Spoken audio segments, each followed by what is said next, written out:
It's locked from the inside. No! Damn it! We're gonna die! We're all gonna die! Get a hold of yourself, man! Blow it! It's not our property. Do it! Do it! Hot Shots Part Deux, released in 1993, is a comedy film directed by Jim Abrahams and starring Charlie Sheen, intended as a follow-up to the successful original film Hot Shots. It aimed to continue the tradition of delivering a relentless stream of sophomoric gag. However, despite its best intentions, the film falls short of capturing the comedic brilliance exhibited by the team of David Zucker, Jim Abrahams, and Jerry Zucker, collectively known as Zaz, in their previous works like Airplane and the first Hot Shots installment. One of the main issues with Hot Shots Part Deux lies in its choice of parody subjects. The film primarily sets its sights on action films, particularly the Rambo series and its associated tropes. However, the movie struggles to bring anything fresh or original to the table. Which one of you is Michelle Huddleston? By 1993, the pop paramilitarism of the 1980s had already been deflated, making the targets of the parody feel outdated and lacking in novelty.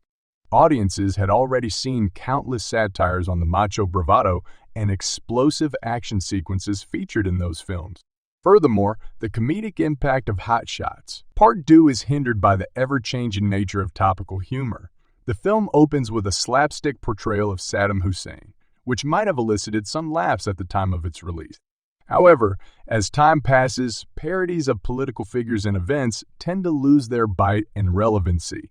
In the context of today's fast-paced media landscape, where news cycles are shorter and cultural references become dated quickly, the film's jokes feel stale and fail to resonate with modern audiences. Privately, aides marveled at his spirit as he performed his usual morning routine by milking the White House goats and finishing a second helping of grapefruit cream corn. Another factor contributing to the film's shortcomings is the characterization of its protagonist, Topper Harley, portrayed by Charlie Sheen.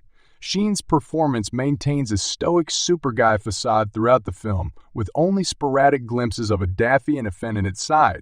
While Sheen fully embraces the absurdity of his role, the script and direction fail to fully explore and develop Topper into a truly warped straight arrow character, like Leslie Nielsen's iconic Frank Drebin from the Naked Gun films.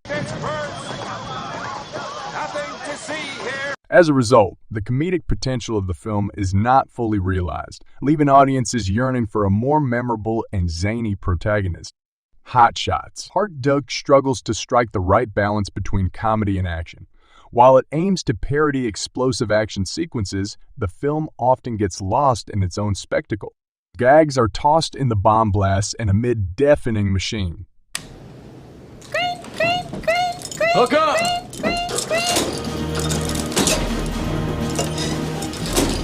Gunfire making it challenging for audiences to focus on the humor amidst the chaos.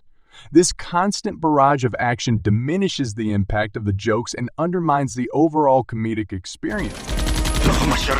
The film fails to find the delicate equilibrium between parody and imitation, leaving audiences longing for a more refined and cleverly executed approach.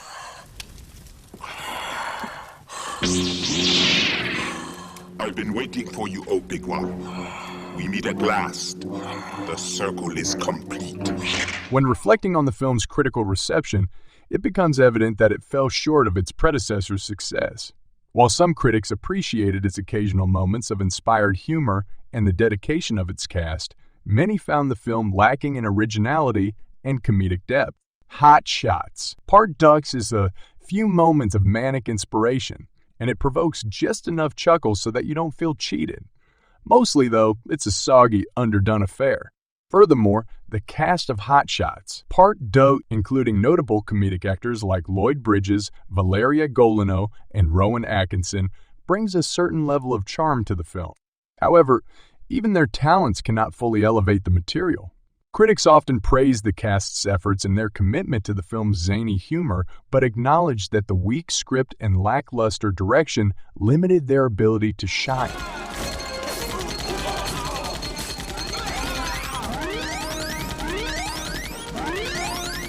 The choice of parody subjects in Hot Shots Part Deux may have been more effective during the time of its release. In the early 1990s, the political and cultural landscape still bore the influence of the 1980s, which made the film's targets more relevant and ripe for parody.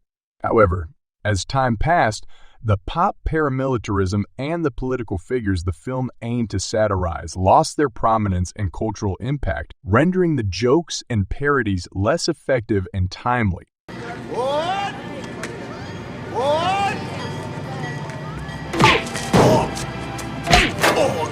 Told you. Warned you twice. Additionally, the fast-paced nature of media consumption and the internet age have contributed to the diminishing shelf life of topical humor.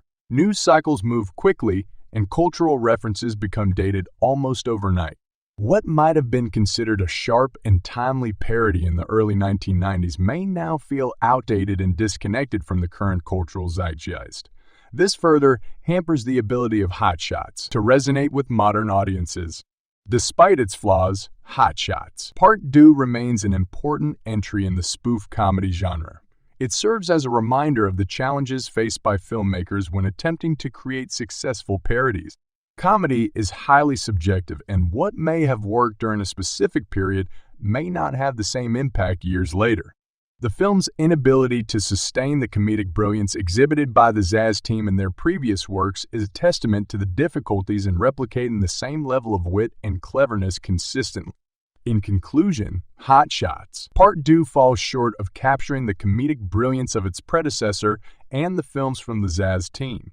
Its choice of parody subjects feels outdated, lacking in originality, and fails to resonate with modern audiences. The fleeting nature of topical humor further diminishes the film's comedic impact over time. Additionally, the underdeveloped characterization of Topper Harley and the unbalanced mix of comedy and action detract from the overall experience. While the film may offer occasional laughs, it ultimately fails to deliver the sharp wit and cleverness that audiences had come to expect from Zaz. Nonetheless, it serves as a reminder of the challenges faced by filmmakers in creating enduring and timeless comedic works. You give Uncle Topper a nice big blow.